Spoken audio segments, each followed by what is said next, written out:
everyone, my name is Jenna, but you guys can call me Jen. Welcome to my channel, or welcome back. Hi, welcome to the start of another weekend vlog. Woo, I just ran into my place. It's concert day for my children, and I have like an hour break, not counting the like 20 to 30 minutes it's gonna take for me to drive back to the venue, but I have about an hour break before the next one. So came home and I have flowers to put in a vase because my boss surprised me with some flowers, which is so nice of her. She had, after I performed, one of my students, she stole one of my youngest ones. She asked me, she like came up, because I was doing all the names. I was announcing the names of the kids. She came up to me and she was like, which one of your kids is the youngest? And I'm like, this one. And she just like, okay. And she stole them from the benches and took them on stage, and I was like, all right, well, she's got something planned. For me, I guess. Then after I played, she did like a nice little speech. And she had my little nugget present me with flowers, which is so nice of her. But look at these, they're so pretty. So pretty. Also, happy Pride. Happy Pride Month. Our Pride Parade, where I live, is tomorrow, but I'm not gonna be able to go because I'm gonna be sleeping from today's craziness. That's what's new, that's what's happening. I have no idea what I'm gonna be reading this weekend, because what do I have on the go? I have Blood Over Brighthaven and Rubicon that are currently on the go. But do I know if I want to read those this weekend? No, not at all. So I don't know if that's the mood. I don't know if that's the vibe. We're gonna find out. But today, at least, in this little time period here of where I'm home for a few minutes, I need to eat, and then maybe I'll read something. I also have a bunch of stuff on my Kobo that I could read. So I actually ended up reading one last book in May on the 30th of May, which was the Diana Quincy book, if you watched my wrap up, which was her first one in the Clandestine Affairs trilogy, which is a romance book, which is a historical romance book. And it was so fucking good. It felt like reading Bridgerton season 2. It had that good vibe. It was funny. It was heartfelt. It just had good vibes. I don't like these big leafy things. That's what's up, that's what's happening. Welcome to the vlog. Let me know in the comments how you guys are doing. If you have any books that you're so excited to read for Pride Month. I tried to make a TBR off of the books on my shelves because I am self-imposing another book buying ban because I have spent over $1,000 on books so far this year, and I need to not do that for the rest of the year. So the goal is to be on said book buying ban until my birthday. So that's September. I got June, July, and August to read what's on my actual shelves and what's coming from the library. I have a bunch of books that are queer that are coming from the library, which is good. This month, because I planned it, I kept them scheduled far in advance. Should be good. Should be wonderful. Should be a good Pride Month. Why does this look so terrible? I'm gonna need to finagle this a little more, but yeah, we're gonna see what I end up reading, what I end up doing. Hopefully get some writing in at some point as well. I've hit 5K in Sage's book, For Horizons Book 1, so you know. That's fun and exciting. I would like to keep going on that, but we'll see what I end up getting up to. Okay, so that's not terrible. This one's just a little too tall. Oh, there's more flowers here. I thought so. Yeah. Welcome to the vlog. Oh my goodness me. I always like this time of year for my kids. It's always such a nice time. I don't know what it is. Maybe I've Stockholmed myself or Pavloved myself into loving this time of year and loving the concerts for my kids, but I enjoy it. It's a good time. The flowers. That is beautiful and good enough. Anyways, friends, I'm gonna leave it here and I'll catch up with you when I got more to update you on, but happy Saturday, happy June 1st. Let's get this vlog started.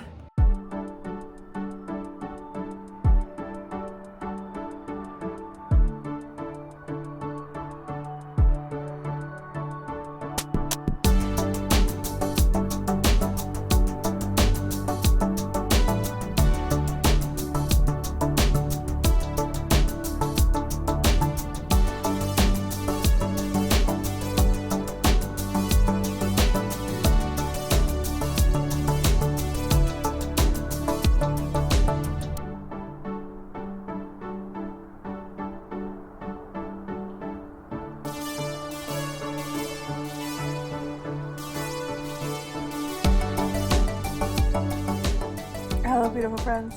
Of course my air kicks on right as I start talking to you. Get out of here. It's fine. Hi. Happy Sunday. I am here, melted into my couch, just having finished my reread. My spontaneous reread that I started yesterday of Relics of Ruin. That was the best idea I've ever had. This quarter of the year is just reread central for me. And y'all, the way that I am like this close to just rereading Empire and going back into this after that is a little insane. But I'm not going to do that at the moment anyways. I might later. I'm already planning on doing a reread on my birthday. Both these books, I was like dreaming about it last night. I was like, wouldn't that be nice? Oh my god, I'm insane. Anyways, hi, happy Sunday. I am in the next few minutes here gonna gather myself and it's raining. Of course it is. Just started raining too. Good lord. I am gonna go to my parents' house. Dad's on a business trip, mom's at the lake until tomorrow.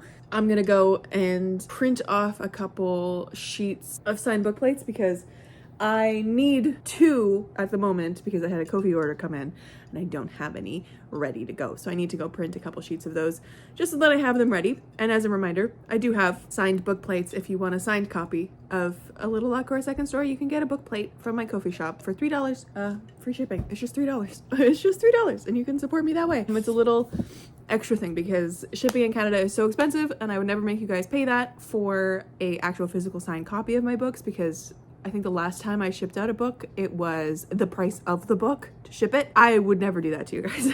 And I know like media mail might be cheaper, but I'm not sure. I'm not sure on any of that. But yeah, anyways, this is what I did yesterday after getting home from the last concert. I ended up being there for the 10 a.m. of course, because that was when the majority of my kids were in and I was performing in the 10 a.m. And then I went home for a little bit, as I said yesterday, and then went back for the 2:30 concert. And then there was also another concert at 4:45 that my eldest student was in. She's in that concert. She was at the very, very, very, very end. And that was the concert that she was doing her piano piece in because she was performing her flute piece because she's a flute student, essentially, because she's, how do I say that? She's trying to get her bachelor's in music at the university. And so, and with that, she's doing it with her flute instead of piano. She's doing flute for her bachelor's. So she's really fucking good at flute. So she was performing her flute piece a couple times throughout the concerts. But her piano piece, which is what I taught her, was in the very, very last concert. So I wanted to be there for that, which was very fun. So I was there all day, basically. And then when I came home, I just melted into the couch and I almost fell asleep at like 9. And then I started rereading this at 8 o'clock because I was talking to Aaron M. Evans on the Discord for Dragon Scrawlers. Because there's a section for the Writing About Dragons and Shit podcast on that Discord. Aaron M. Evans, my friends, she comes out of the woodwork and also she's seen 2 of my vlogs. So Erin, if you're watching this one as well, hi!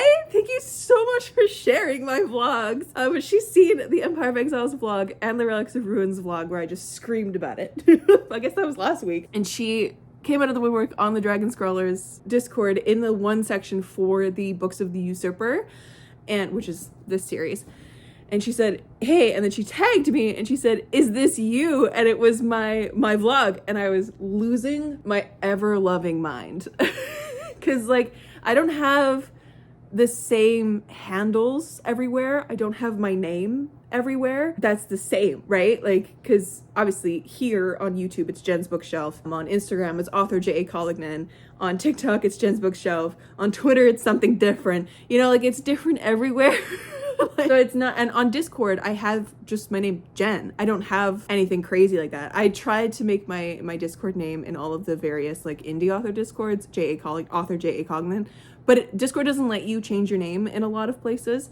I think they have like a max amount of like places you can change your name. Anyways, so wild that she connected that with me. And Erin, I love you so much. I love you so deeply. And because of that, I was holding on to Relics. I had it like on my chest and I was like, this is the prime moment for me to give in to this urge. And then I just started listening to the dulcet tones of Imogen Church reread me this. And I was like rereading it physically as well. I do the tandem read, as you guys know. Audiobook with a physical read at the same time is the best way to read books, in my so humble opinion. Loved. Fantastic reread. Good choice for me. Anyways, but yeah, I'm going to go to Mom and Dad's today and then I'm going to go grocery shopping, pick up a couple things. So when I get home from that, I would like to keep reading something, and these are the two that are calling to me right now. The High Mountain Court by A.K. Mulford, mainly because A.K. Mulford is very queer, and they posted a video today that I saw on TikTok speaking about like what books of theirs fall under which like identities, like queer identities. And this one apparently has a bisexual main character, which I did not realize. So, and it's book one of their The Five Crowns of Okrith series. And I have it out from the library, so I might as well give it a try. And then, of course, I'm currently reading Blood Over Brighthaven, so I could continue to read that, of course. I forgot that I was using my own bookmark for this. or, I have a couple queer books that I could read on here as well. Because I'm feeling the need for a queer read, you know? I could read Tale of Three Ships by Darcia G. Locaria. Locarica. Can't pronounce names, which is a very queer like pirate fantasy. And then we also have a bunch of the cozies that I picked up. So like How to Get a Girlfriend When You're a Terrifying Monster. That one's very short. I could read that one. I also have out from the library, I have A Restless Truth, which is the second book in the Freya Marsk series, and that one's sapphic, so I could read that one as well. I have so many different options that I could read. So we'll see what I end up feeling like when I get home. I'm about to get caught in a thunderstorm, I guess. I got good timing. So mom and dad's, and then grocery store. Read these books. I'm so fucked! Holy shit! She be heckin' storming. I made it though. Of course, the storm hits while I'm on the major highway that goes around our city. I couldn't see for a minute there. Anyways, fun times. Done. Another 4 pages of book plates that should carry me over for a while. If it wants to go back in. It does not. There we go.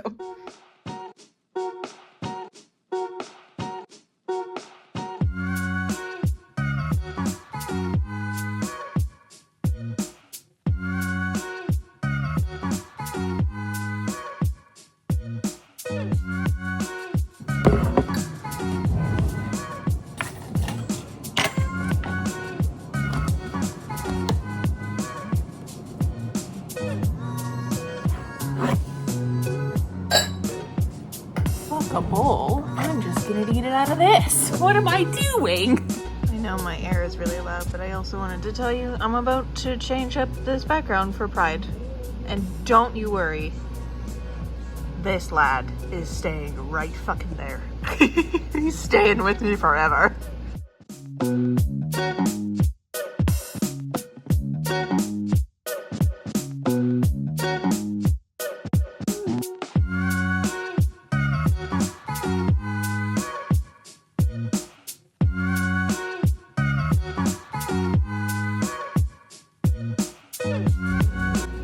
Landed on. Got some rainbow for Pride. I was gonna aim for more purples and pinks and blues for my bisexual ass, but I think this looks good too. So, there we go.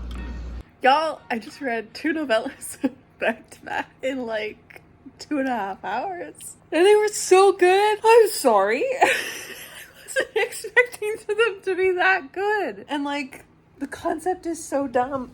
But like, is it even that dumb? I don't think so. Hold on. Let me bring my thoughts together for this. So I decided to read the How to Get a Girlfriend Even Though You're a Terrifying Monster by Marie Cardinal. Let me just pull up the cover.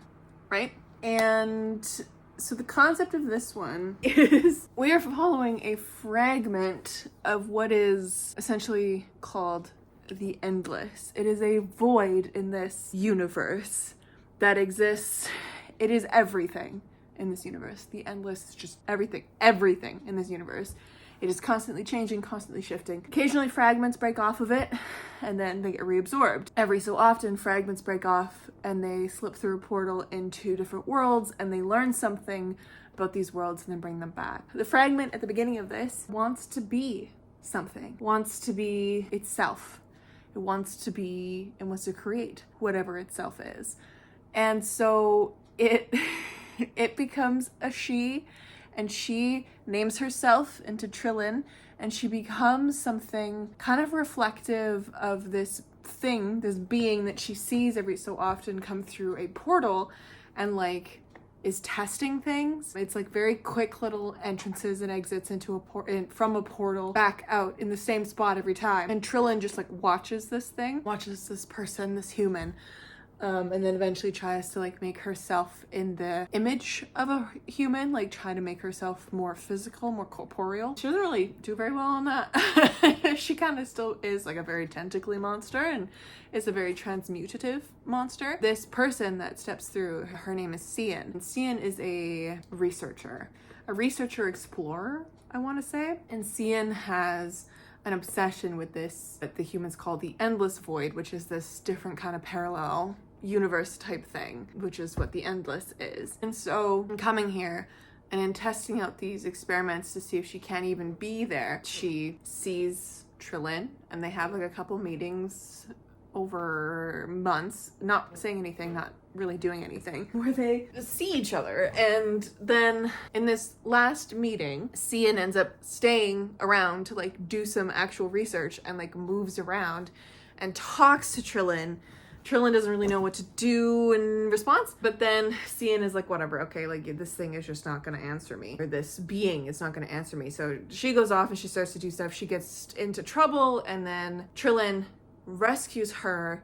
And in this rescue attempt, the endless void knows something is wrong and then like chases them out, and they find a different portal to slip through, and they end up going back to Earth. When they get to Earth, it's like this problem comes up that whenever Cian looks at Trillin, she just screams this only happens when she's on Earth, I guess is the way to say that, because it's something to do with the concept of it and like the pure terror that it exudes in people. Like seeing something from the endless unmakes you. Anyway, so that is the concept of this, and it's kind of a romance in that, where it's kind of like they're just trying to figure shit out, and Trillin just wants to be herself, like she just wants to live on her own. And at the end of this, something happens and it breaks a connection of some kind. And also there's a lot of magic being used right at that moment by Cian's like master or whatever. Magic.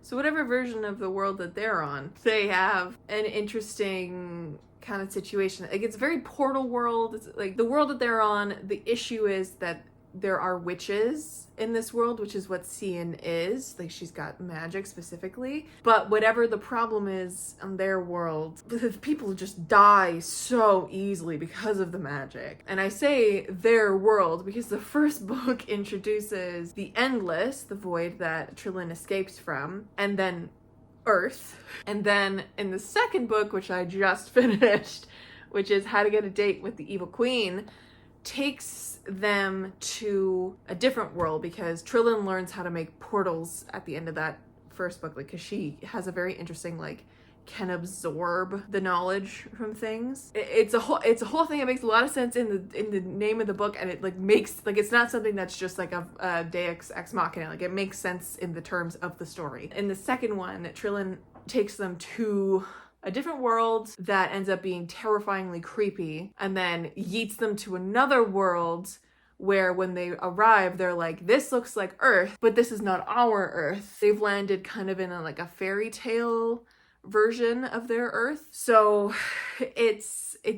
this one then takes that idea and it's so fat. Like it was honestly kind of mind fucky, this one, because when they get to this world, they go and like test to see if it's their Earth or not. And the way that they test that is if Cian can look at Trillin. She can, without screaming, without, devolving into that like just terror mess, which is what would happen on their Earth if she looked at Trillin. So they realize, they're like, okay, this Earth is fine, but then the magic is weird here. There's like a parasitic thing of magic that's like eating all the magic, and it's controlling everyone in this space, and it's picking a specific person or two specific people to like live out a fantasy of a happily ever after. And it's like it's locked these people into a fairy tale-esque situation, and the magic, upon seeing and knowing Cian and Trillin, takes over Trillin and makes Trillin the monster, because she's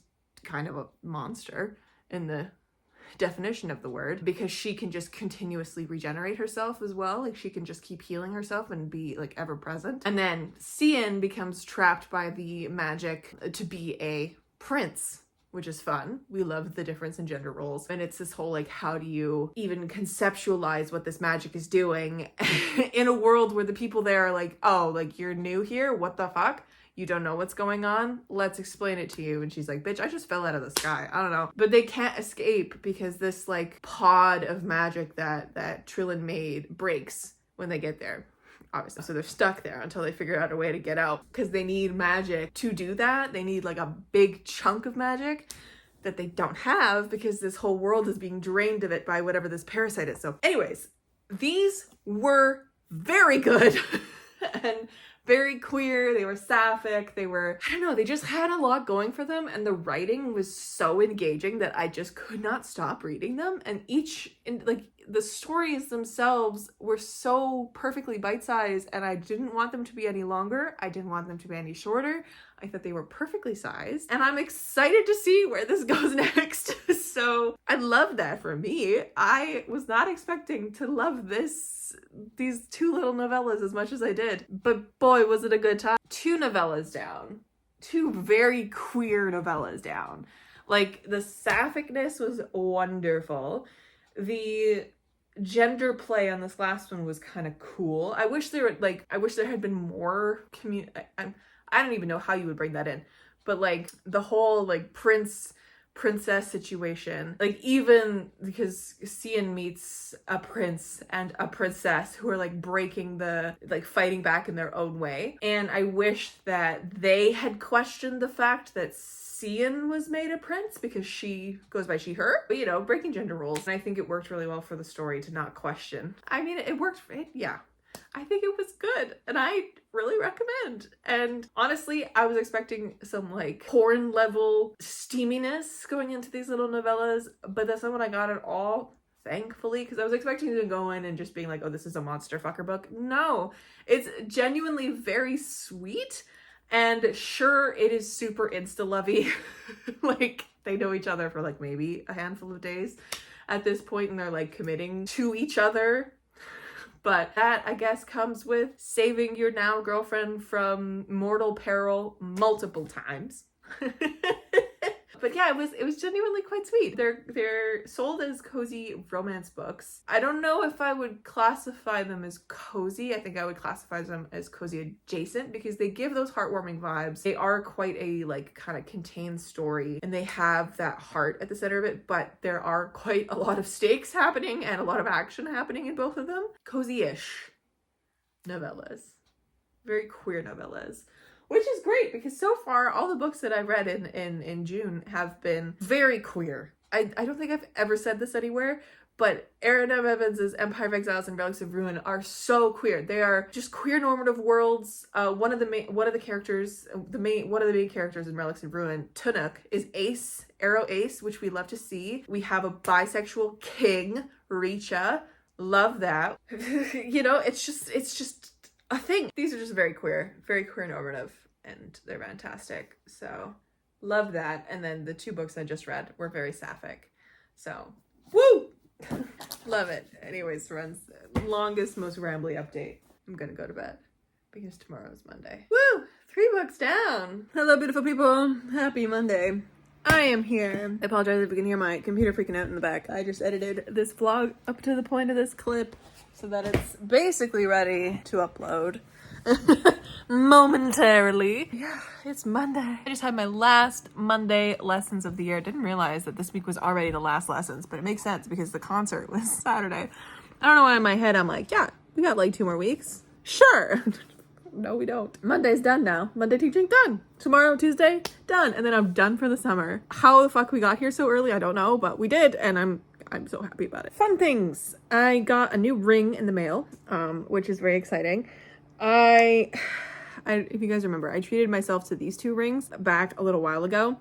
And within like 3 weeks of me wearing them regularly, all of the gold plating has come off of them, except for the gold plating right on the face of the rings. It really does not want to focus, does it? Anyways, I have rings that I got initials for Arya and Finn, and then for Lottie and Kier on them to like commemorate writing them. And I got them a little bit too big, so I ended up, when I first got them, I ended up like folding them in a little bit because they're open. They're like 2 feet kind of, with like each foot has an initial on it. Anyways, they're not very good quality.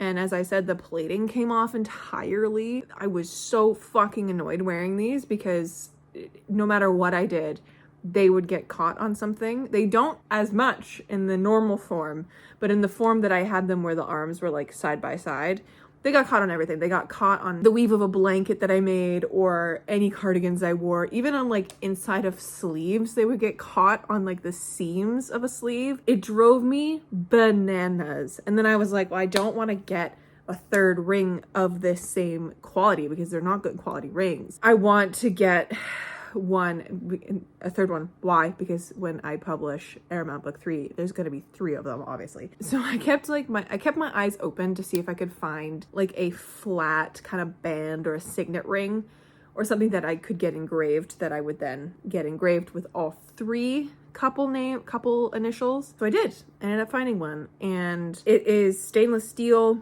It's not going to turn my ring. It's not going to turn my finger green, I don't think. It is like properly handmade to design. I was going to get the gold one, but the gold one was like $300. So like one day I will treat myself to the gold one because I am a gold jewelry girly. I don't know why, I just am. I always have been. And I like stacking the gold jewelry. So, but one day I'll get a gold ring of this and like upgrade it. But for now, it is silver and I love it deeply. And it fits better. I got it actually to the right size so I can wear it on my pointer finger or on my middle finger. I think I'm gonna make it my middle finger ring now so that I have like my sentimental rings are my middle finger rings for now, because this one I've had since I was 17, and then this one commemorate being an author. So now I just have to get Airmount Book 3 out so that the MZ on this ring makes sense. But yeah, I am such a ring girly, fun fact. Anyway, so yeah, that was one purchase. I'm so excited about this, and looking through all the comments, it like reassured my feeling of the fact that it wouldn't be bad quality, like it's a quite good quality ring. So happy about that. Love that, because there was one person who was like, I work with my hands every day and I wear this every day. Like it lasts and it's still as beautiful it was as day one. I'm like, perfect, amazing, we love it. Anyway, so that's one purchase that came in the mail to commemorate the author. And I think having like one ring to commemorate the project is going to be great. And then I'll get another one when I finish Sage's trilogy to commemorate that. And instead of doing like couple initials for that one, I'm just going to get the initials of all my characters in the D&D party, because I think that would be very fun, because it's basically a D&D party. Anyways, Relics of Ruin news. I got the pre-order goodies. I got the pre-order swag, which I'm fucking in love with, and I didn't expect it to come in today. So I was like, what the fuck is this? And I opened up the letter in my car, and I just saw Tunuk Yulamanko come out of the thing, and I screamed. But yeah, so we got 2 character cards. We got Tunuk, my boy, with Bjorny. I love Tunuk so much. And then we also have Richa, who is honestly so much more attractive than I was picturing him in my head. I love it. And Igilio, the dog, we love. And then on the back there's like quotes and stuff. I love these so much. And I even went on the Discord after and was like, Erin, I love these so much, because I now have contact with Erin M. Evans. And I'm like, but I'm so mad that I missed out on the character cards from the first round, because I want all of the character cards. I want Amadea and Eni and Quill. I want them so badly. And she's like, I might do a Ko-fi shop one day and put them up there. And I was like, please do, I will buy them. And we also got a really lovely bookmark with Richa and Quill finding the bones of Saint Hazanu. Back is like, you will know them by the powers of their gifts, by the relics of their affinity. A quote from the book. And the best part of that entire package is the Bjorny sticker, which I already put on my Kobo. Bjorny is my favorite. He is a horned rabbit skull. We love him so much. I call him Bjorny, and he is Tunuk's guy. He's like Tunuk's horned rabbit skull. We love Bjorny in this household. Anyways, my air just came on, and that is telling me that I need to shut up and leave you guys be. But yes, I have not run the 2 novellas through Copile yet. I'm shitting the bed on that one, but I really enjoyed both of them, and I do highly recommend. And of course, I reread this, which was the best decision of my life. What a weekend! Read 2 novellas, reread this, had my kids' concerts, got some swag. What a time. Ate a piece of rainbow cake. I never mentioned it. It was just in the B-roll, and that cake was fucking delicious. Anyways, my friends, thank you so much for watching. I hope you're having a fantastic start to your Pride Month. I love you all deeply, whether you are out, whether you are struggling, whether you have no support system, whether you are still closeted and figuring shit out. I love you, and you deserve to be here. This is our month. Coming from your bisexual, Canadian, tall, plus-size, beautiful human being, me. Anyways, I'll chat to you guys in another one. Stay kind and keep on reading.